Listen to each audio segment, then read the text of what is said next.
Who is the most underrated actor of all time? It's Dolph Lundgren. Correct. Why? Well, because of his spiky hair, and his ice-cold demeanor, and his big muscles. Absolutely.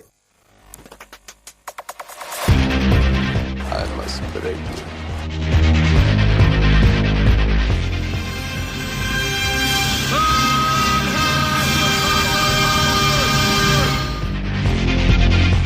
The guilty will be punished. My name is Sergeant Andrew Scott. Come on, guys, don't do this. If I don't get breakfast, I get real grumpy. I don't think you like me grumpy. And you go in pieces, asshole. Let's kick some ass.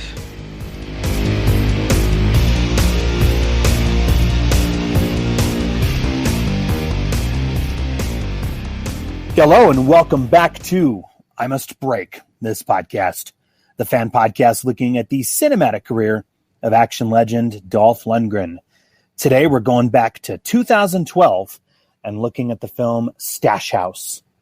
In this siege thriller, Dolph plays Andy Spector, a company man working for a drug syndicate who becomes intent on getting inside a recently foreclosed house containing valuable property belonging to his employers.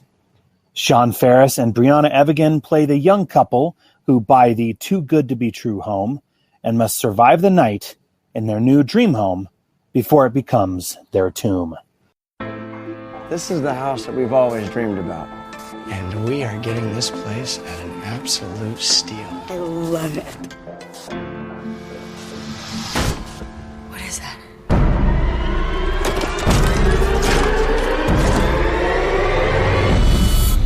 Oh my God. I think it's heroin. What is this?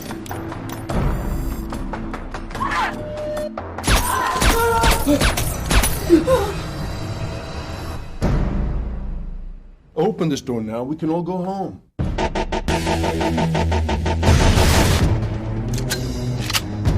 Don't make this worse.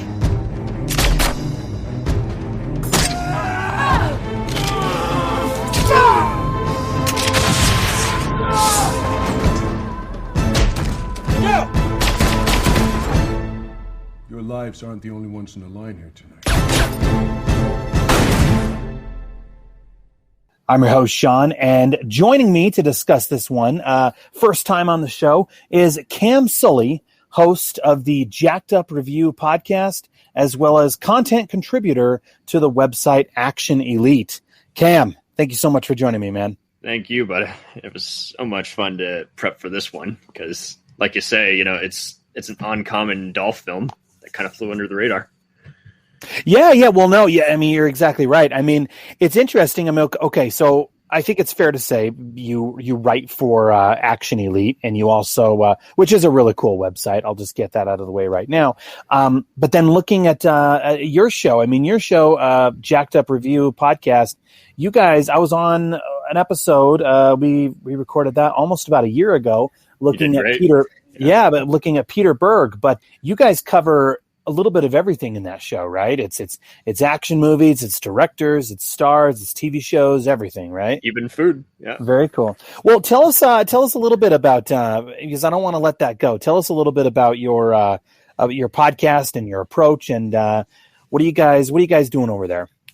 So I had been doing a little bit of podcasting on the side for a while, and with other pals, and they weren't really organized, but so I just said, well, to hell with it. I'm not going to sit here and bitch around and just complain. I'm going to actually kind of do what I actually want to do with this and tackle various filmmakers who kind of don't get talked about enough. I was already listening to a bunch of podcasts just religiously and just loving how they were detailing various films. And I was just like, well, I'm just going to either just pick a few themes each week. We're going to tackle a franchise that's kind of forgotten, for better or worse, and then we'll talk about a cult favorite icon, whether it's a music band or a actor or a filmmaker. And like you say, podcasting is not easy, but it can be done. You got to actually just organize it, see who is part of your main modus operandi, who is going to be part of your crew, and organize it. Don't let it go and let everyone make sure everyone's on the same page. Well, and I've listened to a few of your episodes, yeah, and the one that I really dug was when I can't remember if you guys just did one episode devoted to the show The Shield, or if you guys did multiple episodes. But I know I listened to one of them, and every point that you guys hit was right on target. I mean, that is, I will say, I was talking about this with a buddy who's been on the podcast quite a few times, but The Shield. Man, amazing show. I think it will go down as being one of the greatest television shows of all time. Is very difficult to watch in some respects, but what is so amazing about it is the storylines that are introduced and developed in the first season carry all the way through to the end, through season 7. And that's something that you don't see a heck of a lot with episodic television. Usually most shows you'll have that season arc, if you will. And The Shield certainly has that, but the events from season 1 and season 2 certainly carry over to the show's end. And so there's a lot of things we can say about it, but you guys did a wonderful job, really picking apart that show and what made it stand out for the time. Thank you ever so much, and shout out to guest on that episode, Court of Cinema Psyops. He does a lot of kind of what you do, where he'll take various movies, sometimes very low grade or lowbrow, if you will, but he's seen them enough times to where he can pretty much. Sometimes the movie won't be the best, but he'll put more thought into the themes that are present in it, regardless of whether or not the filmmakers were trying to get that deep. And he tackles a lot of horror and exploitation movies, and he was just perfect for that episode because we were just like, hey, what's a franchise we could probably do? And he's like, how about we try The Shield? Because there's, aside from the current events echoing that one, how about we also just kind of tackle how this is just an unusual serialized show? This was the Breaking Bad of its day. Yeah, most definitely.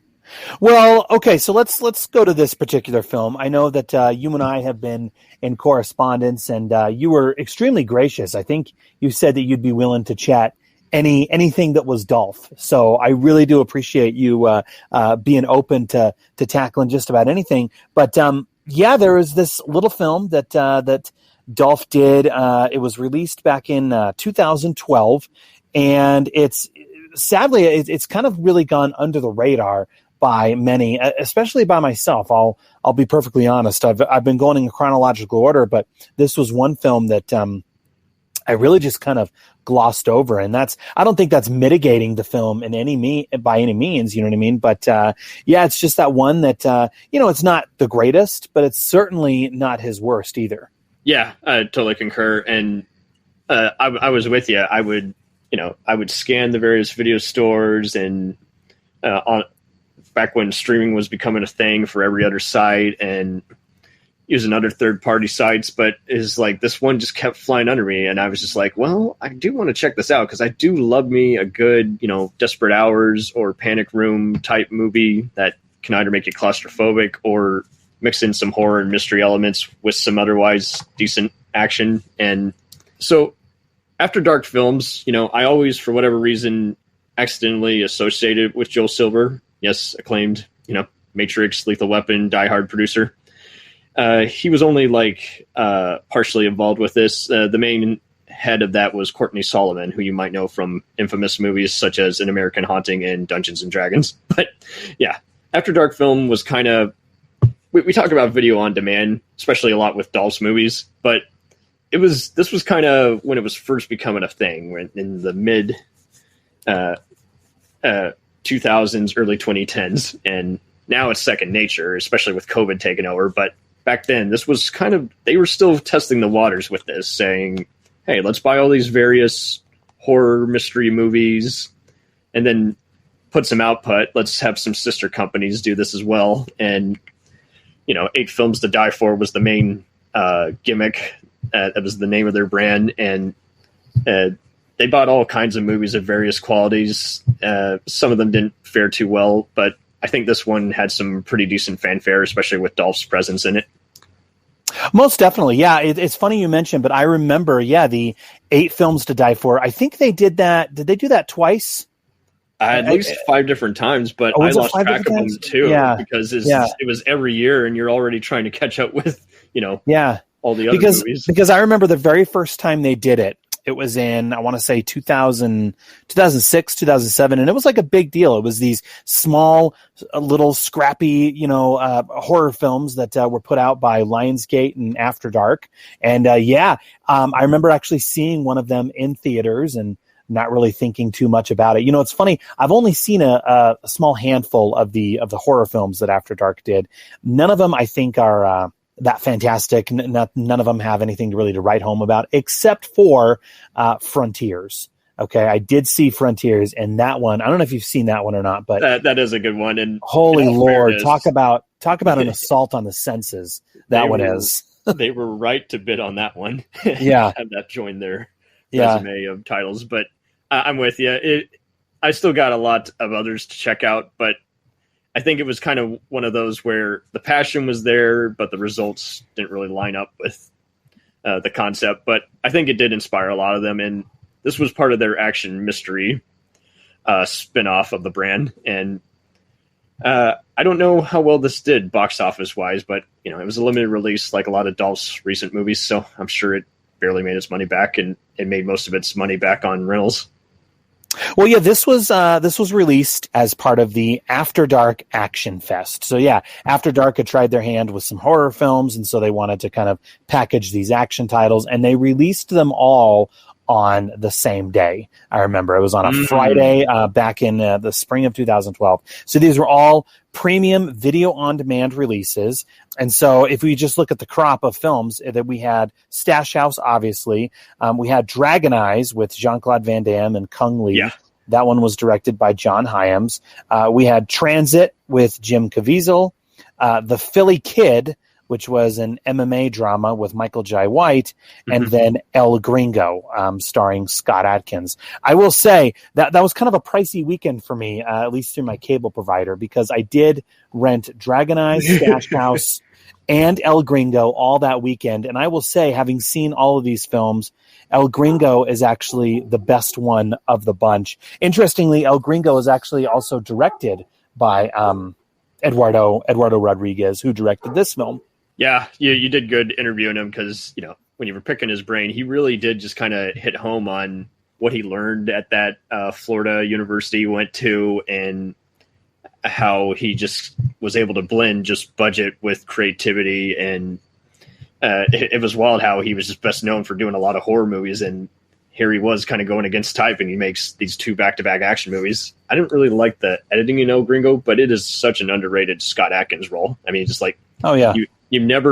You've seen him play anti-heroes, but you've never seen him play just kind of a drifter on the run, just continually finding trouble in a total spaghetti Western tribute, Well, and what's cool about El Gringo is there's something going on in that particular film. I mean, we're going to be getting to Stash House here in a minute, but if you look at Dragon Eyes and this film, Stash House, there's not a heck of a lot going on. The characters are more or less just kind of wandering around throughout the duration of the film.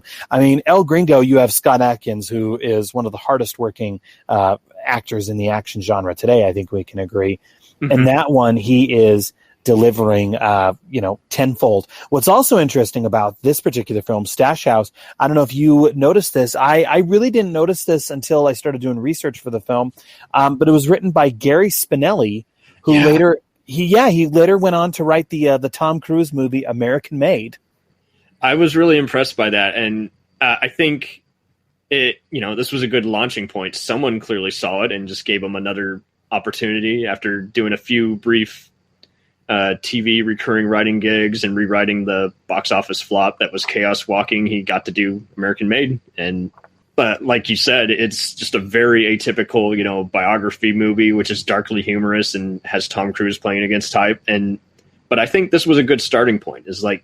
So basically you're taking a very formulaic genre and you got to be very creative with it because, you only got $2 million to make this movie. And we'll detail it a little more, but I was really just intrigued by how this Homeland or home invasion movies were really kind of popping up here and there, but they weren't kind of really constant. And now with, The Purge came out a year later after this, and so now it's just second nature. But it was kind of interesting how other movies had kind of done kind of the cyber smart house, but most of them were either infamous or just very forgettable. And this one decided, hey, we'll use that as part of the gimmick, but that's not the only part of the gimmick. We still got these two unusual home invaders. We still got a happy couple who's not really happy. And I was just really just glad to finally see this, though, because it didn't feel like it was restricted by its budget at all. No. Yeah, I think considering what they had to work with, what they ended up pulling off with this film is pretty notable. I mean, I really give it some merit there. I mean, you already said it, but yeah, this is, if you really break it down, this is basically another confined siege thriller, okay, which is a genre in itself. We've seen this before. Mm-hmm. I think the prototype for this particular film is Rio Bravo, right? I mean, that's kind of the original film that kind of started this, where you have Precinct 13. You have your people who are locked up in this place, and the people who are trying to get in. And I think when you're working with a concept like that or a conceit like that, then the building itself or the confined space itself becomes a character.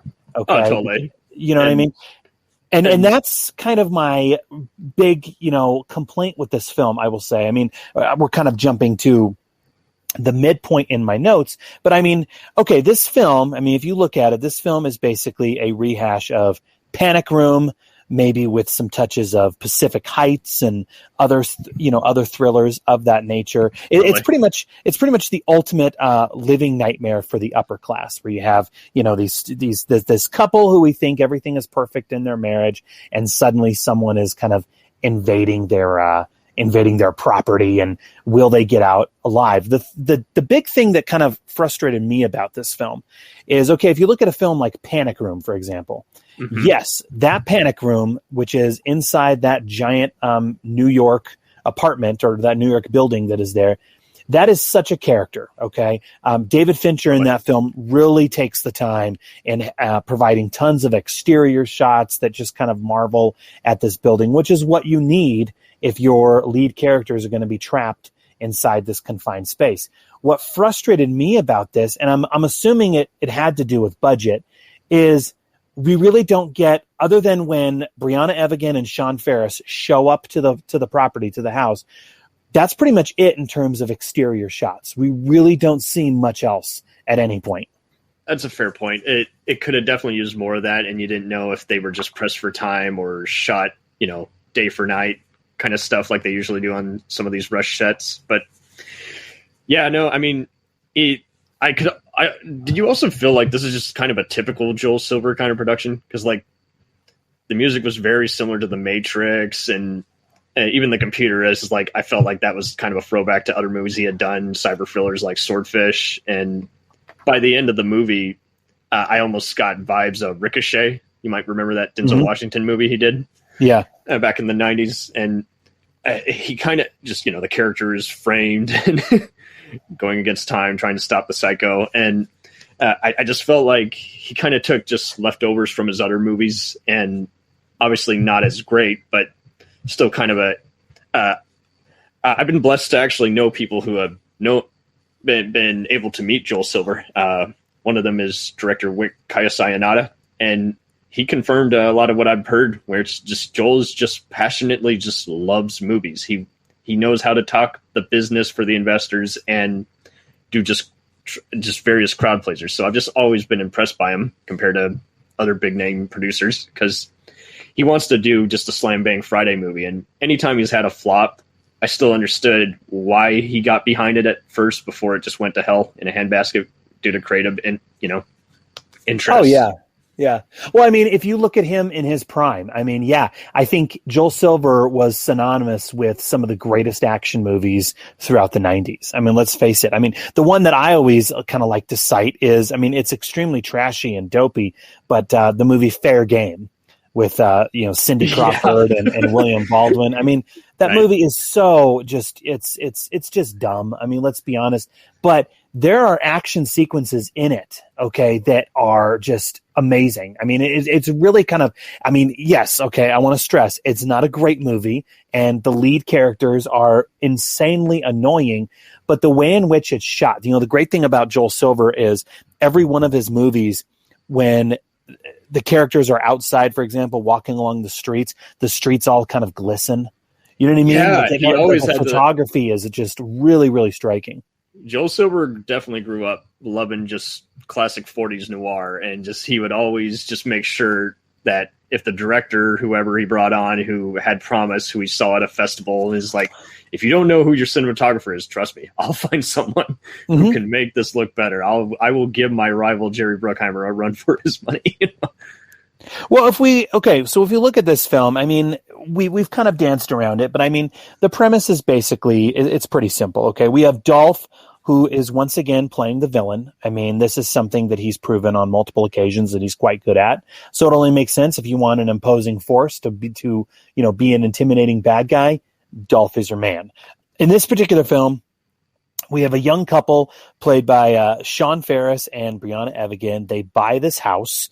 Okay, their names are David and Amy Nash. So we have some, pretty standard, prototypical American names right there.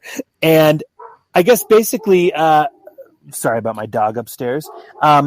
Basically, Sean Faris, he springs this on his wife. Okay, so his character works at a bank, so he was privy to this dream house being on the market and it being this steal of the deal. Okay, he's also aware, we find out later on in the film, but he's also aware of the fact that the owner committed suicide, which is a fact that he kept that hidden from his wife. This scene is shown at the beginning of the movie where this character kills himself in a church confessional booth. Really shocking, and really gets you in the mood for what's about to follow, as opposed to just feeling, separate and not well interconnected with the rest of the events. Most definitely.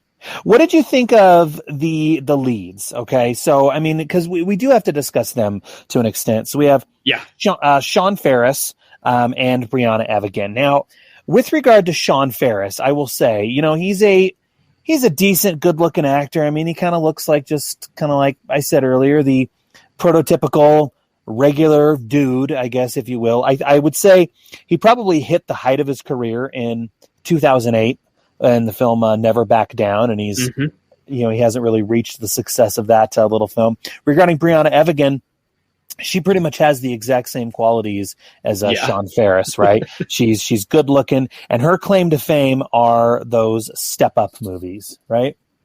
Yeah, and they both, fun fact, guys, have a connection to Dolph. Sean is later in Female Fight Club with Dolph, and Brianna is later in Puncture Wounds. But I think you and I can both agree this is their best outing with Dolph. And most definitely.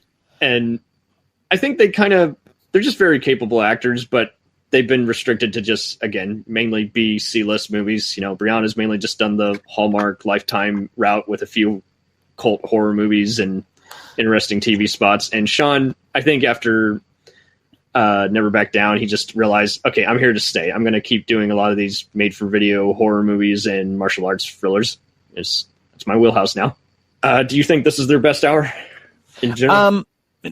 Oh boy. I guess compared to the other films that you cited, yeah. What's interesting about Sean Faris is, he stars in these very low rent B grade independent films. I think he kind of knows what he's working with, and he does try. I mean, the scenes at the end of the movie when he's having his fingers broken by Dolph. I mean, he's really in pain right there in those scenes. You know what I mean? So I think he tries. He did a small movie that it's okay. It has a really cool cast, but that's really about all there is to say about it. But he did this film called Pawn. I don't know if you saw that one or not. With Michael Chiklis and Forrest Whitaker. It's not the greatest movie, and it's purposely trying to be confusing just to kind of make it appear smart, if you will. But he's the lead in that one, and he does okay. And Brianna Evigan, I mean, I haven't seen her pop up in a heck of a lot after this, but there was that period where she seemed to be the it gal. Fun fact, she was also in a really good home invasion movie that actually involved both a hurricane and a tiger called Burning Bright 2 years to this. So I think whoever her casting agent and PR people were, I think they said, hey, wait, here's a potential Scream Queen we got her on our hands. Any home invasion filler, we'll just send the script her way. We'll swap out Dolph Lundgren for a tiger, apparently. What did you think of John Huertas, who plays the other secondary villain? Yeah, oh boy, I was going to be getting to him in a minute. Yeah, he's pretty much the mouthpiece for this drug syndicate organization. It's funny because he's pushing Dolph around, most of the film before Dolph pretty much shows him who's boss and kills him. But it's interesting. Yeah, I mean, we're told, okay, from the offset of this film, from the trailer and everything like that Dolph is our main villain. And it's interesting how this other guy is doing all of the talking. He appears to be running the show, but as a viewer, it's kind of like, no, well, first of all, he's not intimidating. We can just get that out of the way. But yeah, it's pretty clear that he's not going to be the villain who lives to the end, right?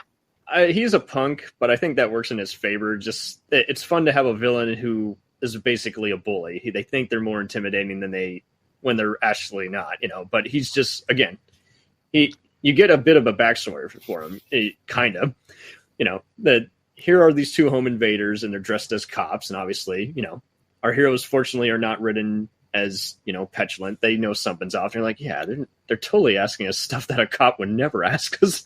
And they're not being subtle because they're just getting impatient. They've been waiting to rob this house for days and months even. And fun fact, John Huertas, one of his first roles was playing Sammy, one of the terrorists in Joel Silver's earlier production, Executive Decision. Oh, interesting. So I've been a fan since The Shield and Generation Kill. And I've always thought he's been just a very reliable character actor who's, again, much like most of these guys, they've mostly just been doing guest spots. He's currently on This Is Us, but I haven't watched that yet because I prefer action movies versus melodrama. But like you say, he's not going to be the main villain. There's just no way. But at the same time, he's pretty much just he's the mouth of all these other unseen villains that we have yet to see, and we ultimately don't truly see. But well, yeah, this film could be a stage play in a lot of ways. You know what I mean? And so, yeah, dark.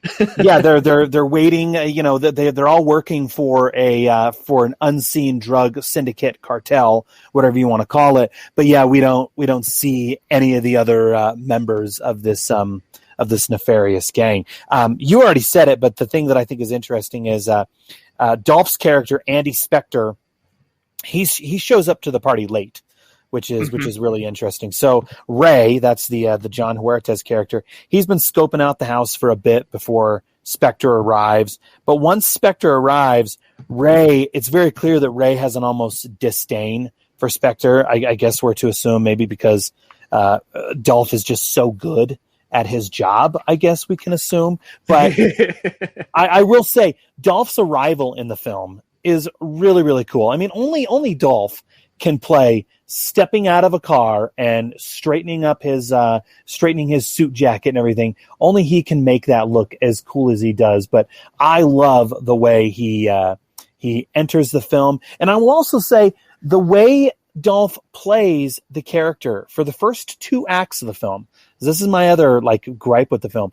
But the way he plays the character for the first half of the film is really, really interesting. I mean, he's this company man he's calm, he's cool, he's collected. I mean, the way he plays it where he's pretty much, okay, yeah, he's doing a shady job to support his wife and family. Okay, and I thought that was another interesting touch. We see his character taking personal phone calls at various points in the film. He has nicely combed hair and wears a suit. I mean, you can tell that this is a job that, maybe he knows is a little immoral, but hey, he's punching a clock. It has a paycheck attached to it, and he's going to do it.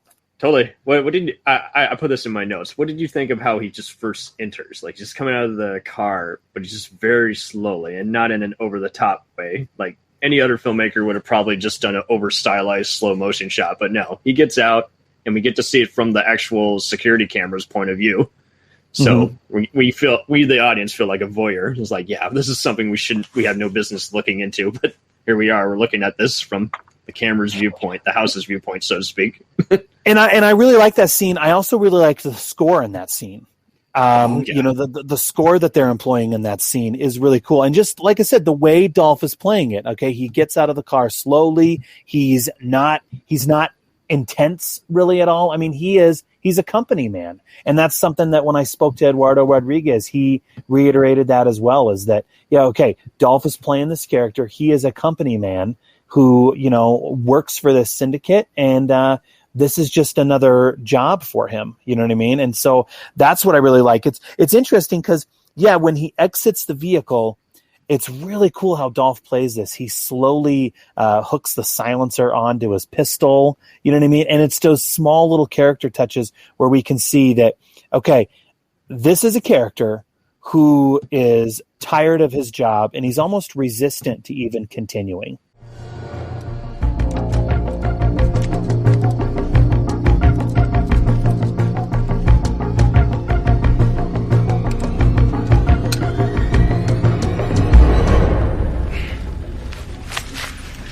Kids dropped the barricade. What do we do now? Hey, what the hell's wrong with you? About that keypad, we can't get in now. We need the kid alive. What are you doing? Things have escalated here. It's your first day. Hey, go ahead. Hit the panic button. Call it in. It's gonna look bad on both of us. Let's just finish our business here. And then you and I can stab each other in the backs later.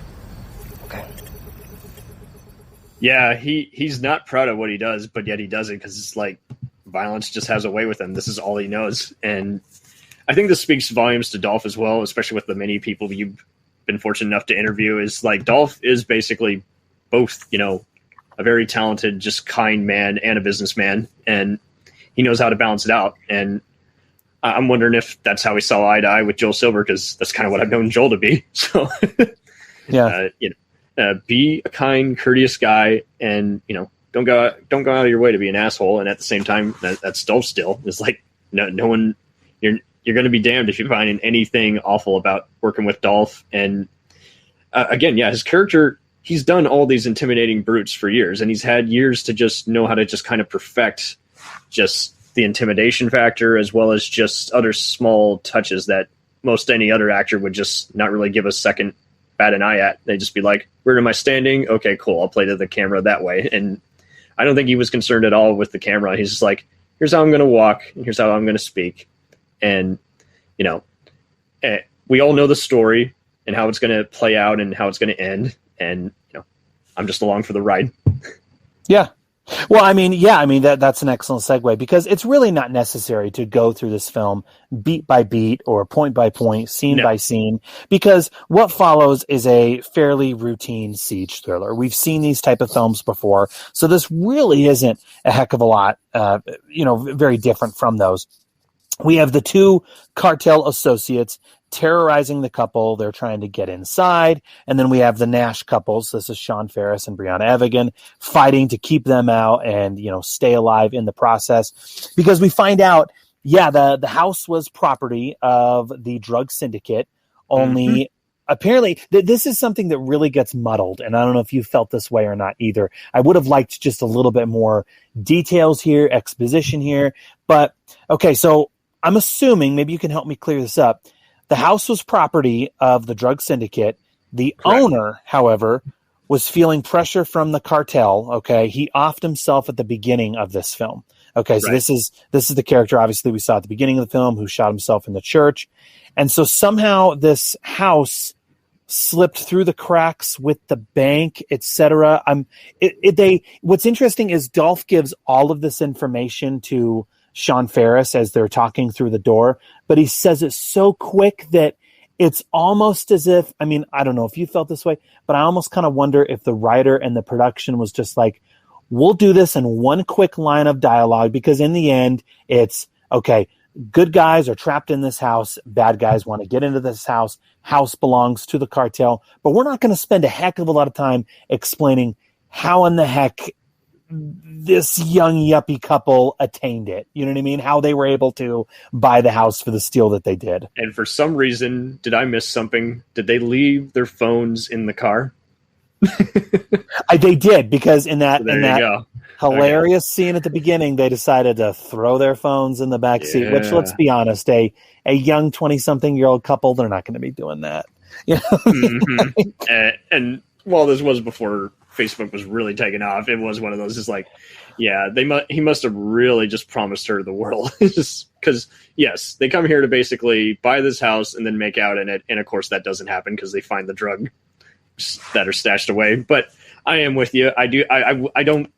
It's certainly possible. We've all seen all various movies of every kind, good or bad, and it could certainly have been possible that there could have been a line in there and they just felt it was too much exposition, or they just felt, hey, it's trickling away from what audiences we feel do actually want to see. We got to focus on the content versus the substance. Most definitely. Well, I mean, yeah, you just said it. Okay, we find out, this is a stash house for the cartel. The house was used to store tons of heroin, but, okay, what I did kind of really like this scene here. So David Nash, he says, okay, this is what you want. You want all your property and all this heroin back. So what he does, he bags it all up in these trash bags. He offers it to Ray and Spector. I did really, really like this scene. So Dolph's character, Spector, just callously and slowly walks over to the bags of heroin, picks them up, and he disposes it into a trash can. And he has a wonderful line that he says where he goes, "What would I want with that poison?" And I did really like how he played that part. Oh, totally. Your movie is only as good as a villain. And unfortunately, nowadays we got just so many people who just feel like, let's just hire an actor and let's just have them ham it up. And it's like, that's just not enough all the time. You do need to have just some kind of cool backstory. And I do like how, like you say, we're still, for this point, slightly, I don't want to say rooting for him, but we're feeling sympathy for him, because it's clear that, okay, not cool. He's a gun for hire and his family's been taken hostage and he's possibly going to have to kill these guys out of reluctance. And it's so cool how he does this double cross that you don't expect. And that helps the movie just stand out a bit more. It's like, okay, cool. This is a plot twist, but it didn't feel like something random, like a cheap thrill, like someone randomly gets a gun or assembles a death trap, for the home invaders. Like, now we get some time on the villain and they actually get to double cross the other villains.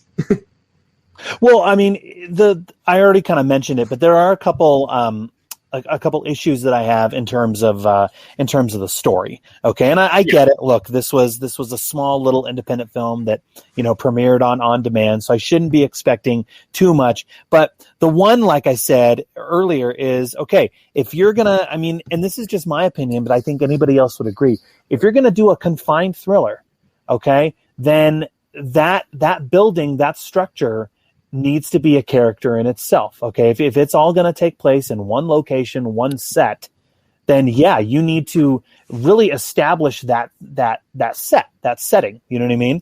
And the house, like I said, we don't get more than a single exterior shot. That's pretty much it. I do like, there is an interesting touch where, they establish that it's a high-tech house where the key is a thumb drive that uses an actual thumbprint. I would love to have seen more of that. Yeah, they don't show us any of that. Yeah, they don't show us any of that. What they do show us a lot of, almost to a fault, I would think, is, okay, the house is loaded with tons of security cameras.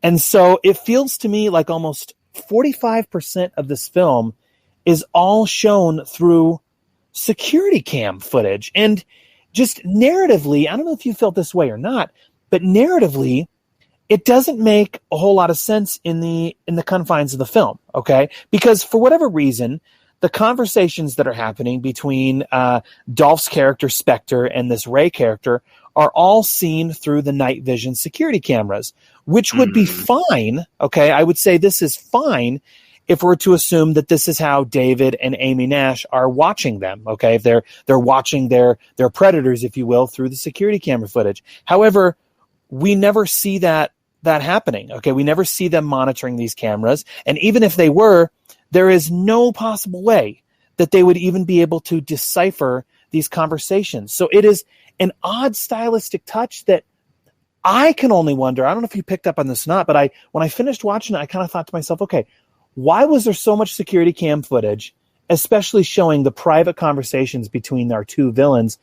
And the only reason I can think of is, okay, stylistically, maybe it looks a little interesting, it's different, but I almost kind of wonder if maybe that kind of hid the budgetary limitations, if you will, like it was kind of a Band-Aid that kind of hid the fact that this was taking place on a set that maybe wasn't fully built all the way. I don't know. I think it's all the above, but it's also, I think, a style choice. But I'll half agree. I think it needed another establishing shot, just a cool, just looming in on what the computer sees versus, okay, let's just jump into the fold and just pull a Steven Soderbergh, where now we're just experimenting with new cameras and new technology at this point in 2012.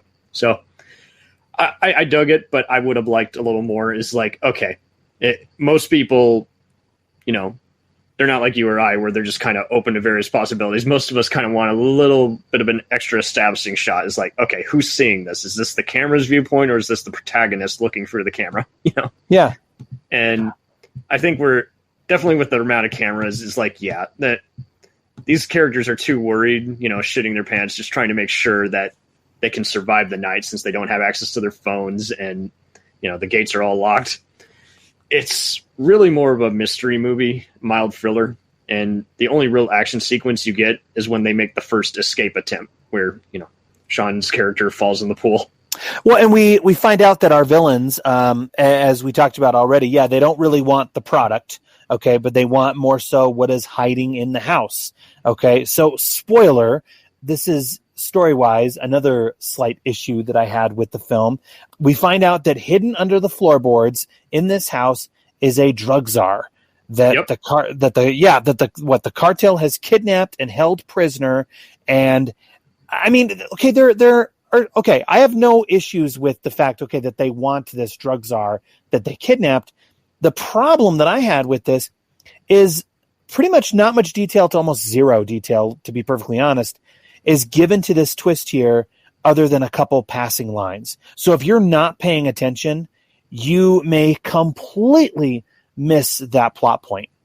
I dug this part, but I'm with you. This is a Sunday night movie. It is not a Friday night movie where you're talking about it for days saying that was badass. This is more of a casual, this is Joel Silver's light project. And I dug the Millard Hansen a dead drug czar. I thought that was good at just illustrating that it's like, okay, they don't, I guess that's what Hitchcock would refer to as a MacGuffin. Is like, they're not here for the house or the money. They're here for the body, which has, again, the contents have access to all this various other material that relates to it. So it was kind of just a fun, twist.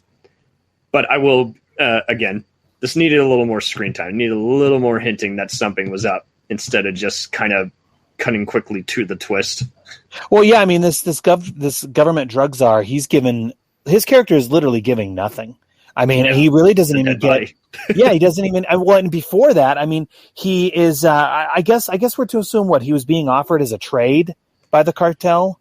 I guess we thought that the banker who is killed, commits suicide after confessing to the priest was the main culprit in this whole scheme, and is like, no, he's just one of many victims. So it would have definitely been kind of cool to kind of get some kind of, I don't want to say Scarface because that's very cliche, but just other kind of cartel element, like some, I mean, and I'm not sure what else we could have added. That's the other thing. I want to be constructive with this critique. I don't want a sinister voice over the phone. That's been done to death, but it would have been cool to just kind of have some other kind of written thread or maybe a text message that one of the robbers receives. And we're just left to assume that, again, this is a cartel that really means business. They are not being sloppy. Well, what's interesting is he doesn't wake up until Brianna Evigan, goes down into the basement, which is kind of interesting. It's kind of like he didn't wake up by any of the commotion or the shots being fired or any of the destruction that was happening in the upstairs. I mean, when the Ray character, what is it Sean, Faris, and Brianna Evigan do? They shoot like a couple flares up through the chimney, and that knocks the Ray character off the roof, and so he burns the side of his face. Like, he didn't hear any of that. Okay. And so what this can all be chalked up to is just simply plot convenience. You know what I mean? Yeah. Well, and this is where Joel Silver pretty much takes leftovers from Die Hard, where it's just like, okay, the villain's going to screw up, and at the same time, you got to have a cool death because, it is an action movie. But like you say, is like that people do mumble over shoulders in real life, where it's like, yeah, no, you technically can't hear from that far across the room. And same thing with sound traveling in silenced pistols. It's like eventually you are expecting to see some neighbor across the street saying, what the hell is going on?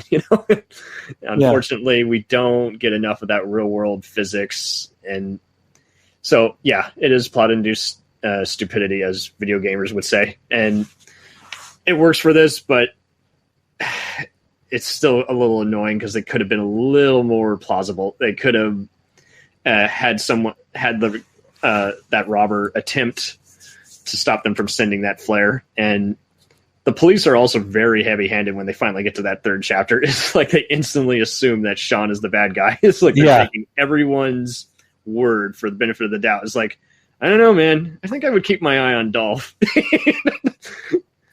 Well, and you and I were kind of talking about this back and forth. I don't know how you felt about this or not, but okay, we talked about how the first couple acts, Dolph is playing a really cool villain, okay? Yet in the third act of the film, and I don't know if this was as jarring to you as it was with me, but the third act of the film, Dolph's villain character takes a huge twist, okay? So we see him at various points, in the first couple acts of the film, we see him at various points. He's taking calls from his wife. And like I stated earlier, it's very clear that he's merely a businessman. He's not entirely content with what he does. But then in the third act, he mercilessly kills Ray and he becomes this Michael Myers-esque boogeyman. Okay, now I'm not saying that Dolph cannot play an unstoppable beast of a villain. We've seen him. Okay, obviously there's Ivan Drago, that's the obvious one, but Andrew Scott. So I'm not saying that we can't do that. And when it's on display here, it's great. Okay, what is odd though is how they set this character up in the beginning, okay, as being this reluctant company man. So then when we suddenly see this shift without much reason, mind you, it's a juxtaposition. I think all they would have needed is he takes a quick phone call from a member of the syndicate where the syndicate member tells him, look, I have your wife and daughter. If you want them back, you will see this mission through and get me my property. But we don't get that. It's a really just, like I said, jarring shift there that doesn't make a whole lot of sense. I thought they kept him in mystery enough, so it didn't feel like a cheat to me. It's funny. Oh, interesting. It didn't. Okay. I didn't think of the Halloween connection, but I'm sure there's some inspiration there. The twist is kind of what made it stand out more for me. Oh, really? Okay. Otherwise, B thriller, just because it was at least, I lost all sympathy for him by that point, and I thought he was just going to be a typical, just I'm a heavy, but I'm going to find a way to not harm you and at the same time, I still want what's mine. I want to steal some of this money and kind of screw over the guys who have my family hostage. But yeah, no, I dug that he's just been a manipulator this whole time. He's just been playing it cool. And I think that, again, that just goes back to Dolph's persona. He can play it cool in any kind of role, let alone he's just smooth in real life. And I think he just got to be more playful here in that, he gets to actually be very just calm with the authority figures. And again, I just didn't expect this movie to take that twist. I've seen so many other movies like Firewall and plenty of other Panic Room knockoffs that were doing this just so much worse. And I thought it was just a relief that they just kept kind of just keeping you the mystery just simple and then just working their way up for a few things. But I'm still with you that the house needed way more detailing because you forget about it by the second act. It doesn't even register. You're just like, okay, it's just another darkly lit corridor for the hero to escape through.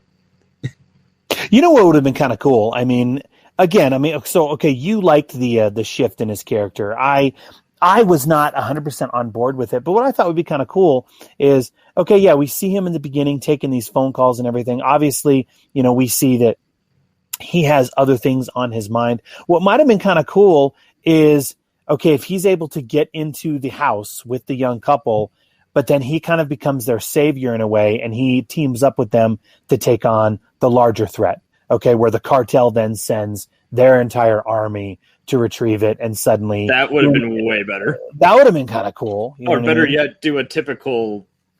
what they did in a lot of these movies post-90s, just have the cartel guys, knock out a bunch of security guards, kill them, take their, outfits, and then just storm in, once again, being police imposters. Yeah. Unfortunately, they did not go that route. They just had the usual cops show up late and are complete idiots. I did really have to laugh at an unintentional acting moment from Sean Faris. I don't know if it cracked you up like it did me. He tried, but there are a bunch of those moments where, again, we've seen so many of these B movies and they just can't help it. There's got to be a moment where an actor just plays to the camera and you don't know if they don't do enough takes or if it's just not in their range, but he's got to just go, no, Yeah, well, that was it. I was dying. I was dying over with laughter at the part when.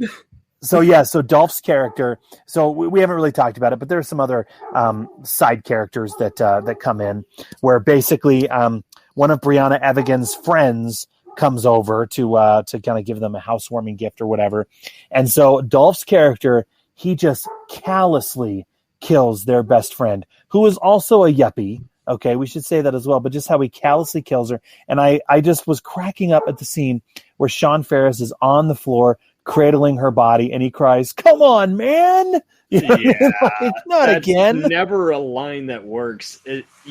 Crying is good enough. And if you don't want to cry, if that's just not good enough, just be, body language would have been sufficed much better. Just, all I need is a guy just injuring his hand, just slugging the wall, just being like, "No!"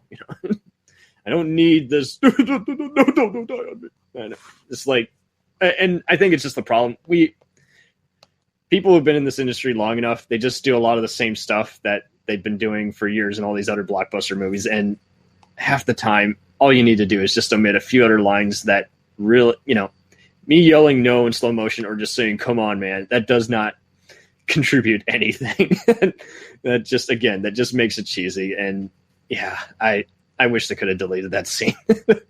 Well, if we go to the ending, okay, so the final shootouts that take place. So Spector takes the Amy character hostage. He is pretending to be her father here. The problem is that as a character, I would say, he doesn't have much to work with, and as seen in the film, she's able to scramble away quickly, allowing the police on scene to shoot him dead. I mean, like I said, it doesn't. Okay, he's saying, "All right, I'm going to pretend to be your father," and the only way he's being her father is he just throws on a pair of glasses, because I guess glasses equal dad, apparently. Mm-hmm. But yeah, he throws this on and he says, "I'm going to be your father so that we can escape," but there's not a whole lot of threat there because, I mean, yes, it is Dolph and he is imposing, but it's not believable in any way. And you can even see that the police officers are kind of like, "This isn't your dad." I mean, that's like what I said, didn't like either. And yeah, they're really not given much else, you know what I mean, to work with there. And it would have, he could have, there could have at least been a scene where he kind of just, did he still have a gun on his person at that point, or had he lost it during the other scuffles? I can't remember. He had it under his coat, so he had it up against her rib cage and was pushing all I her would have out, needed before the cops knocked on the door was him just saying, "Do it," something, instead of gritting his teeth and then going back to being cool. But unfortunately, yeah, she played along, and she could have easily just saved him all this trouble and said, she could have even done something worse, been like, "This guy, he's a pedophile, he's a kidnapper, kill him," Yeah. Shoot on sight. And she's able to get away. I mean, she's able to literally, what does she do? She kicks him or something like that. I really can't remember. But she played with a knife, remember, in the ambulance vehicle. And yeah, so she is able to get away from him before Dolph is unceremoniously blasted by all the police who have arrived on scene. So I guess he does get a fairly spectacular death, but in my opinion, I don't think it was entirely deserved by that point. I wanted a little bit more in terms of again, in terms of his character, in terms of why he's doing what he's doing.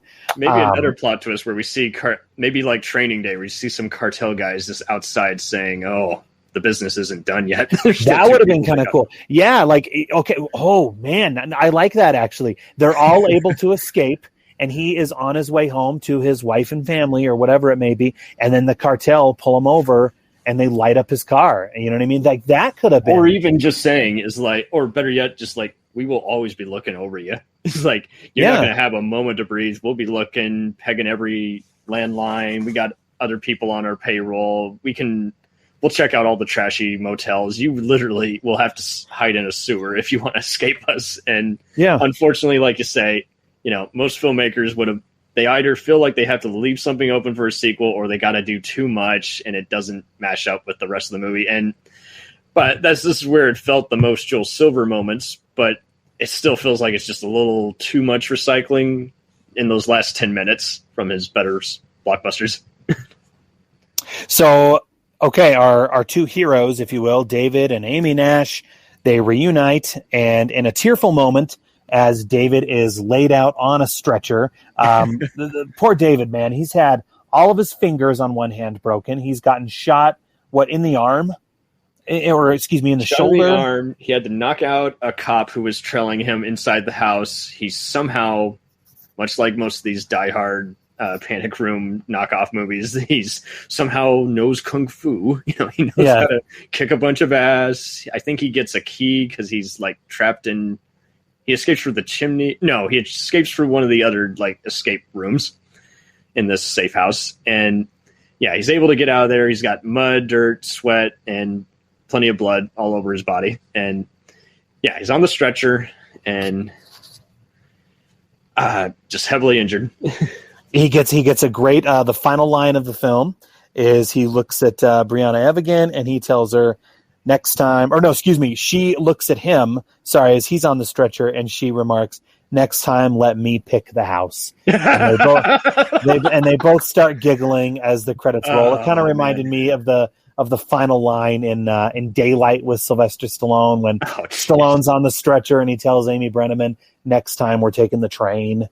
You know what I mean? Like, I might have to rewatch that. Yeah, I mean, it's a little silly, but in the end, I think it works considering, again, going back to what we said earlier, what this film is at its core is essentially another siege thriller with a yuppie couple being terrorized by a nefarious gang. Mm-hmm. And that's basically what this is. It doesn't try to be anything different. Would I have liked a little bit more in terms of development from Dolph's character, more development regarding the cartel and this imprisoned drug czar? Sure, but you know what I mean? Considering what they had to work with, I imagine shooting time couldn't have been that long.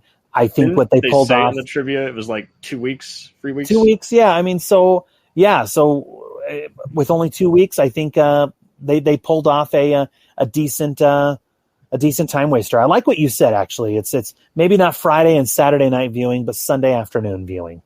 It works totally. Yeah, out of the other Joel Silver movies that he produced for After Dark Film with his Dark Castle production that he co-formed with Robert Zemeckis. Was he involved with El Gringo? Can't remember. Yes, okay. He was. So you ranked that one higher. I kind of ranked this one way higher.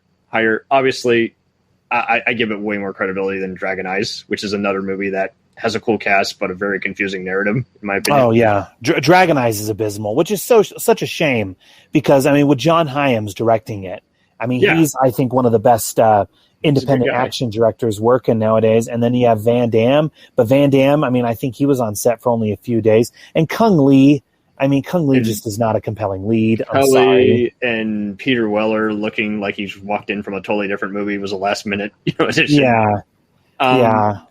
I recommend Transit.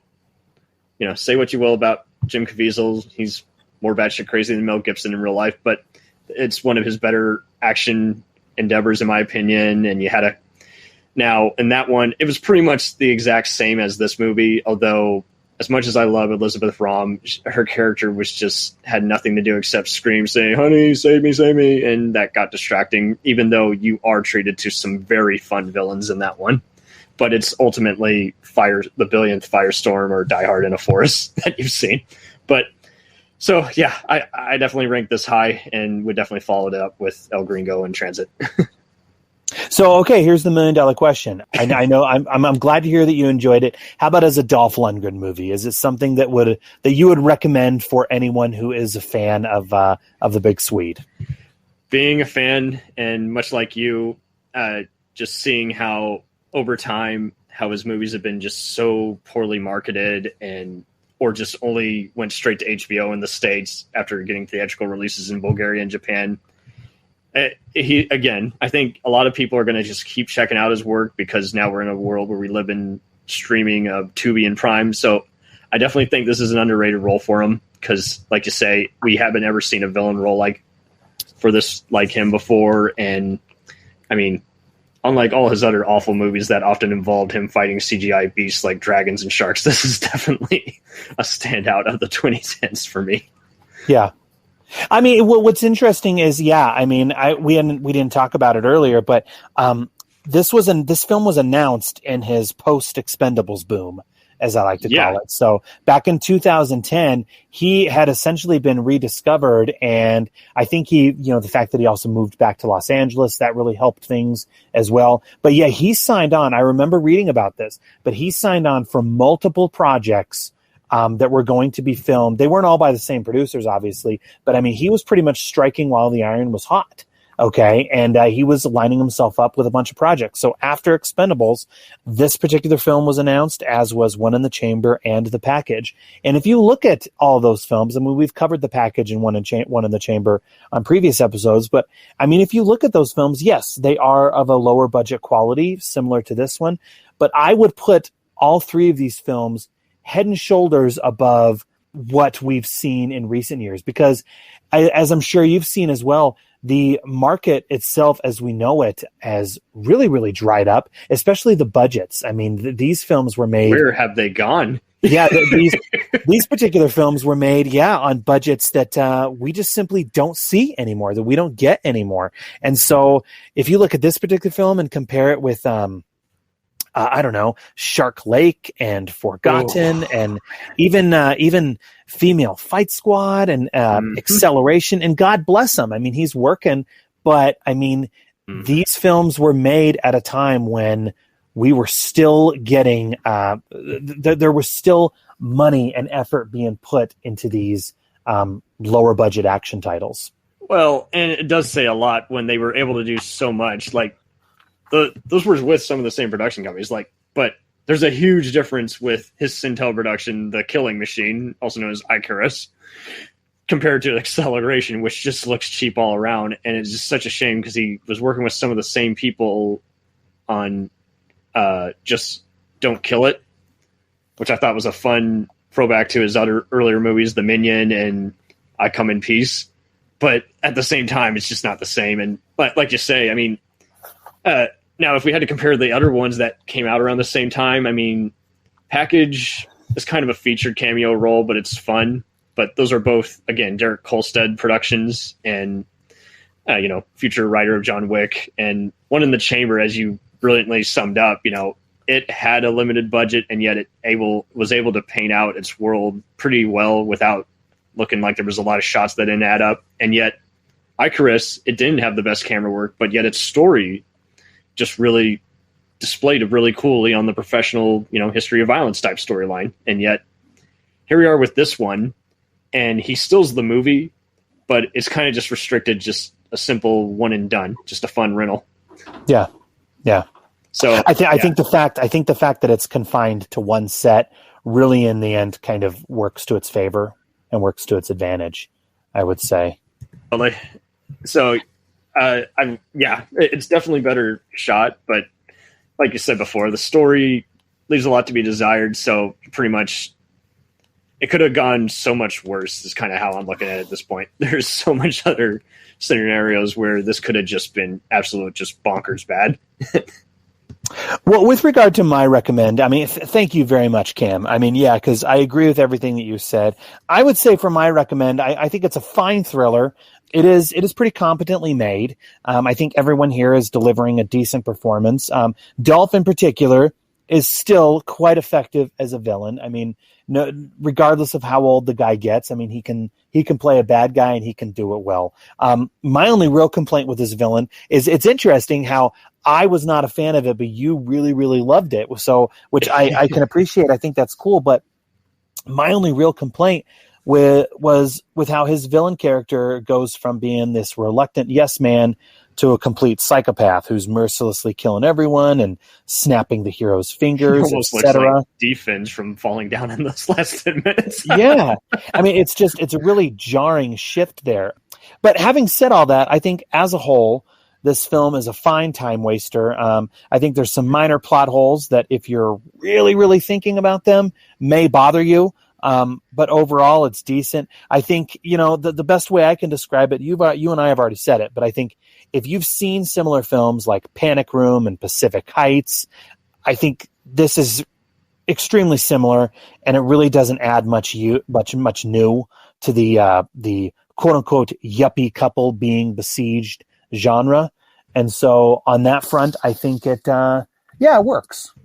Well, and thank you for also just summing up just how this was able to be similar to other movies without just feeling just completely derivative. So I think that's also a sign of a good film, or at least a decent one. If you can at least have fun and dig the world that it's building for, even though it doesn't go the direction you would prefer it to go, I still will give much kudos to that compared to one where you're just like paint by numbers, what's happening, but 20 scenes before it's all actually happened.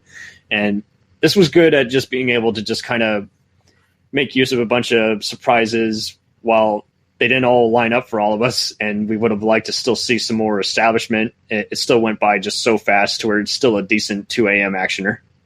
Well, thank you very, very much. I had a great time chatting with you, and I really do appreciate this. And before I let you go, is there anything that you're working on or anything you'd like to give a shout out to? I know you mentioned your podcast, and I know that, you write for the Action Elite, but what is coming up that we can look forward to seeing or hearing from you?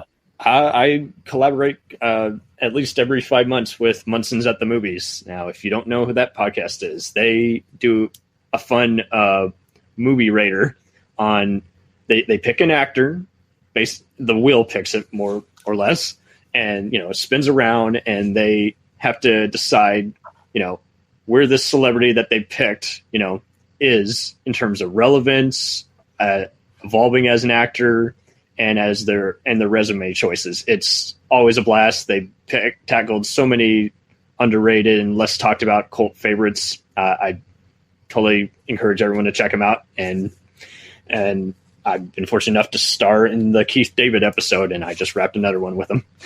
Very nice.